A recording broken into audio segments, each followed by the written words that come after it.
మామూలుగా స్వామివారు ఉత్తర గీతలో పూజకోటి సమం స్తోత్రం స్తోత్రకోటి సమో జపం జపకోటి సమోధ్యాన అన్నారు. ఇన్ని మార్గాలు ఎందుకు? డైరెక్ట్గా ధ్యానమో లయమో అయిపోవచ్చు కదా. ఇన్ని మార్గాలు ఎందుకు? ఇన్ని పారాయణలు ఎందుకు? డైరెక్ట్గా ఆయనలో ఐక్యమయ్యే స్థితి ఈ యొక్క పాంచభౌతిక శరీరంతో ఉన్నటువంటి వ్యక్తికి దేవుడు డైరెక్ట్గా ప్రసాదించవచ్చు కదా. ఈ కర్మ వలయంలో ఎంత ఆట ఎందుకు? చేయాలా? కర్మ వలయంలో ఆట నువ్వు చేయకపోతే నువ్వు ఒకటే భోజనం పెట్టేటప్పుడు ఒకే అన్నం పెట్టి తినేసేది. ఇంట్లో కూర ఉందనుకో, చట్నీ ఉందనుకో, మజ్జిగ ఉందనుకోండి, ఎవడు తింటాడు? తినరు. వేరే వేరే భాగాలుగా తినాలా అనుకొని తిను. దానికి అంతా ఒకటే కదా, తిను అని అనుకొని తిన్నాను అయ్యలేదు. లేదు, అంతా కలిపి పెట్టినా తినలేము. అందుకని మనమే దాన్ని అది కలుపు తినాల్సి వస్తుంది. అంతా కలిపి ఒకటే ఇచ్చేసాను, ఒకటే ఏం లేదు, మీకు ధ్యానం చేయండి అంతే, ఇంకా అంతకన్నా వేరే లేదు. మన కర్మ పోదు కదా. మనకు గంగలో దిగుతూనే పాపం పోయింది అంటాం. నిజం, బాగుంది. కానీ ఇంటికి వచ్చి సోపు వేసుకొని కట్టుకుంటాం. ఎందుకు? మురికిపోలేదే. పాపం పోయింది, మురికిపోలేదు. మురికిని శరీరం మనకు అనుకున్నాం కాబట్టి, శరీరమే సర్వస్వం అనుకున్నాం కాబట్టి, మురికి కూడా గంగలో దిగితే పోయింటే బాగుండు, పోదు. అట్లా మీరు షార్ట్ కట్ చేస్తున్నారు. షార్ట్ కట్ చేయకూడదు. స్నానం చేసేటప్పుడు సోపు వేసుకొని కడుక్కోవాల్సిందే, అది శరీరం మురికిపోవటానికి. తర్వాత మానసికంగా గంగలో స్నానం చేయాల్సిందే, అది పాపం పోవటానికి. అట్లనే సపరేట్గానే ఉండాల్సి వస్తుంది. అన్నీ ఫీమేలు మేలు అని ఏ విధంగా ఉందో, చిన్నపిల్లలకి ఏమిటి, పెద్ద పిల్లలకి ఏమిటి అనేటువంటి అందరికీ ఒకటే అనుకోకుండా వేరే వేరే ఎట్లా క్లాసెస్ తీసుకుంటున్నామో, వేరే వేరే ఆ వయసుకు తక్కువగా ఉండేటువంటిది మనం తీసుకుంటున్నామో, అదే విధంగా ఇన్ని కర్మలు కూడా కొనాలో వాడికే సమర్పణ చేసినప్పటికీ కూడా మనం ఉచితంగా వేరే వేరే. చాలామంది అమ్మ అంటే చాలా ఇష్టం, లేదు అమ్మ లేదు దానికి ఒక ఉపన్యాసం చేసి వాడి మనసు తిప్పాలంటే చాలా కష్టం. అయినా ఒప్పుకుంటాడు, బాగుంది, అవును కరెక్టు, అంతా ఒకటే అని అట్లా వెళ్ళిపోయిన తర్వాత మళ్ళీ అమ్మ దగ్గరికి పోతాడు. సో కాబట్టి దాంట్లో ఉండేది అనుభవించి రావాలా, దీంట్లో ఉండేది అనుభవించి రావాలా అనే ఒక దృష్టితో ఇవన్నీ పెట్టాడు స్వామి. అయితే స్వామీజీ, దత్తాత్రేయుల వారి దగ్గరికి వచ్చేసరికి ఒక పక్కన శ్రీ విద్యా స్వరూపులుగా చూస్తారు, ఒకవైపున అవధూత స్వరూపులుగా చూస్తారు, ఇంకొక పక్కన అధిష్టాన స్వరూపులుగా, అందరికీ దేవతలకు అధిష్టాన స్వరూపులుగా చూస్తారు. అసలుకి దత్తావతారాన్ని ఏ కోణంలో చూడాలి, ఏ కోణంలో అర్థం చేసుకోవాలి? మంత్రపరంగా చేసుకోవాలా, అవధూత పరంగా అర్థం చేసుకోవాలా? అసలుకి ఏ విధంగా చేయాలి? సింపుల్గా చాలామంది చెప్పేది స్మరణ మాత్రమే అవుతుందంటారు. అలాగే ఎలా? ఇంతమంది అవధూతలు ఉన్నారు, సాక్షాత్ అవధూత స్వరూపులే దీనికి సమాధానం ఇస్తే చాలా బాగుంది. స్మరణ మాత్ర సంతుష్టుడు అనేది ఎవరు చేస్తున్నారండి ఈ కాలంలో? ఎవరు చేయటం? అసలు దాని మీదే నమ్మకం లేదు వీళ్ళకి. నమ్మకం ఉండింటే మీరు ఆ ప్రశ్న అడిగేవాళ్ళే కాదు, నేను చెప్పేవాళ్ళే కాదు. స్మరణ మాత్ర సంతుష్టుడు అనేటువంటి అర్థం ఎవరు చేస్తున్నారు?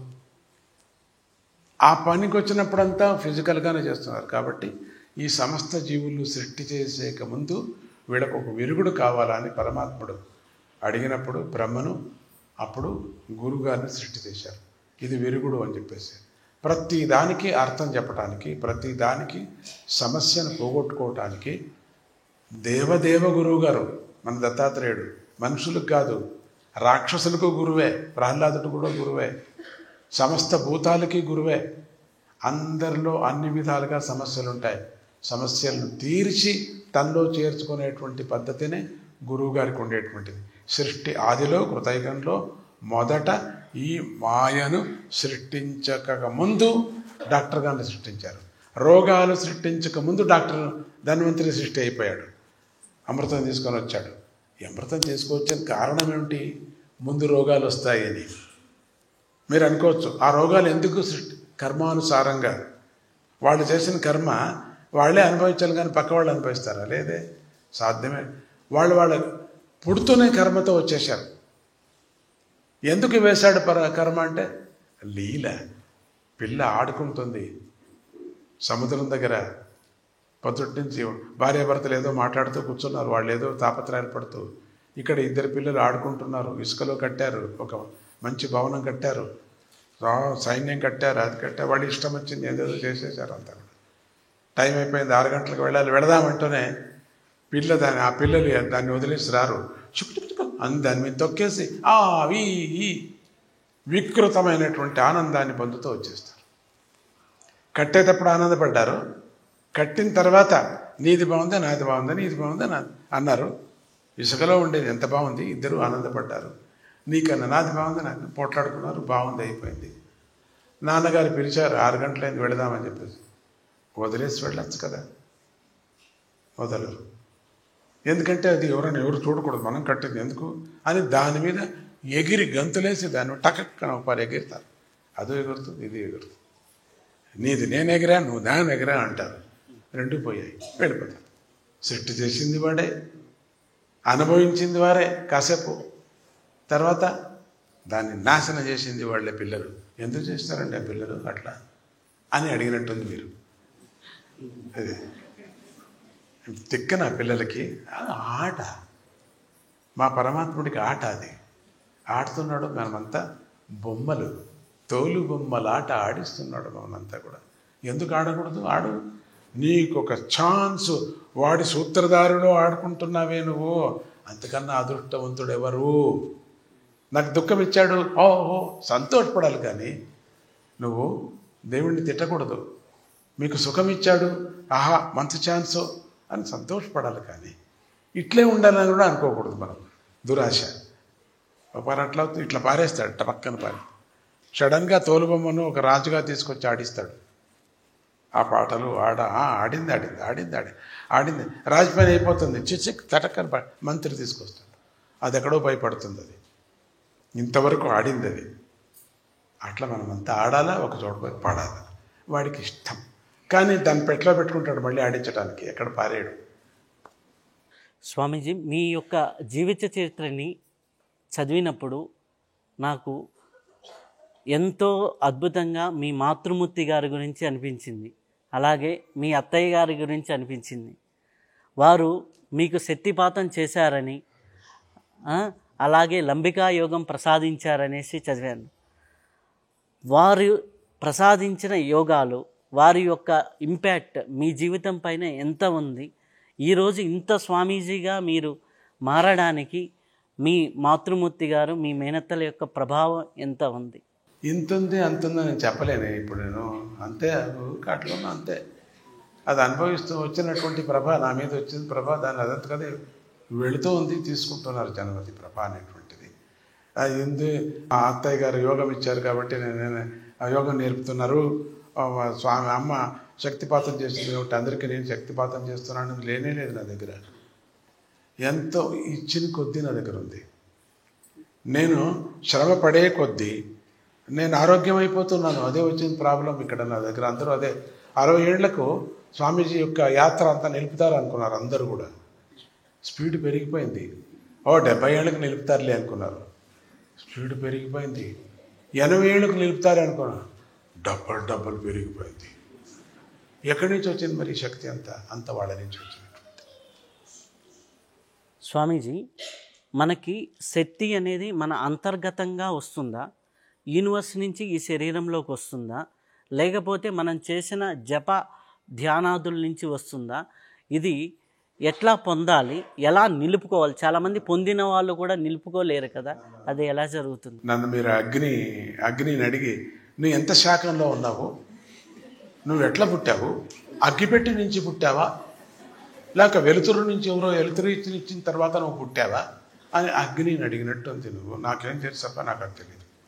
I have no answer for your question. ఇప్పుడు దత్త జయంతి వస్తుంది కాబట్టి దాని మీద చివరిగా 2 మాటలు. ఈరోజు దత్త జయంతినే కాకుండా హనుమత్ జయంతి కూడా ఆచరిస్తున్నాం, గీతా జయంతి కూడా ఆచరిస్తున్నాం. రెండవది అన్నకూటం, అది కూడా మేము ఆచరిస్తున్నాం. జగన్మాత ప్రతిష్ట అయింది కాబట్టి. దత్తాత్రేయుడు అత్యంత పవిత్రమైనటువంటి దేవదేవతలకి, రాక్షసులకి, అందరికీ నేను చెప్పినట్టుగా సర్వభూతాలకు కూడా సద్గురువు కాబట్టి గురు ప్రార్థన అనేది చాలా ముఖ్యమైనది.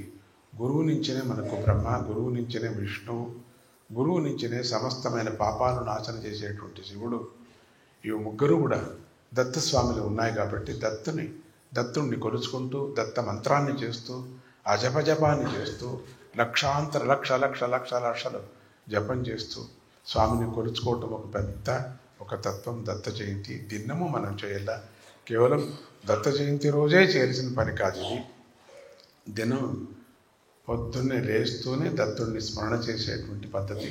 సర్వదేవతలు ఒకే చోట ఉన్నాయి కాబట్టి దత్తాత్రేయుడిలో అమ్మ కూడా ఉంది కాబట్టి దత్తాత్రేయుడికి అమ్మ అంటే చాలా ఇష్టమైంది. ఎందుకంటే జగన్మాత రూపమే దత్తాత్రేయుడు. అందుకని శ్రీచక్రమే దత్తాత్రేయుడు. శ్రీచక్రం ఎక్కడుందో దత్తం ఎక్కడున్నాడు, శివుడు ఎక్కడున్నాడో దత్తుడు అక్కడున్నాడు. భలే బాగుంది. అట్లానే విష్ణువు కూడా పూర్ణ రూపమైనట్టు విష్ణువు, మధ్యలో విష్ణువే ఉండేది. విష్ణువును కొలిచినా దత్తుడిని కొలిచినట్టు, అమ్మని కొలిచినా శ్రీచక్రాన్ని కొలిచినా దత్తుడిని కొలిచినట్టు, అట్లనే శివుణ్ణి కొలిచినా కూడా దత్తుడిని కొలిచినట్టు. అందుకని దత్తాత్రేయుడిలో ఈ అన్ని రూపాలు ఉన్నాయి కాబట్టి దత్త జయంతిలో నాకు షోడశ ఉపచారాలతో సంబంధించినటువంటి పూజలు చేసేది కాక యజ్ఞ యాగాదులతో చేసేటువంటిది ఆ కర్మలు కాక, అట్లే అన్నదానాలతో చేసేటువంటిది మనకు దానాలతో కాక, మనం నిష్ఠతో పరమాత్ముడిని స్మరించటమే దత్త జయంతి యొక్క తత్వం. అది ఇప్పుడు మేము మూడు రోజులు కూడా మేము ఇక్కడ ఆచరిస్తున్నాం. దత్త జయంతి ప్రతి ఇంట్లో కూడా చేయండి. దత్తుణ్ణి ప్రతి స్థలంలో కూడా మీరు చూడండి. ఆల్ ఇన్ వన్, ఈ పోట్లాట లేదు. దత్తుడిని కొలుచుకుంటే మీరు విష్ణు భక్తుల, మీరు శివ భక్తుల, మీరు అమ్మ భక్తులు అనటానికి వీల్లేదు. మేము దత్త భక్తులం, మేము దత్త పంతంలో ఉన్నాం అంటే విష్ణువు మాకే, శివుడు మాకు భేదం లేదు. దత్తుడే సర్వస్వం. మేమంతా దత్త భక్తులం. జై గురుదత్త.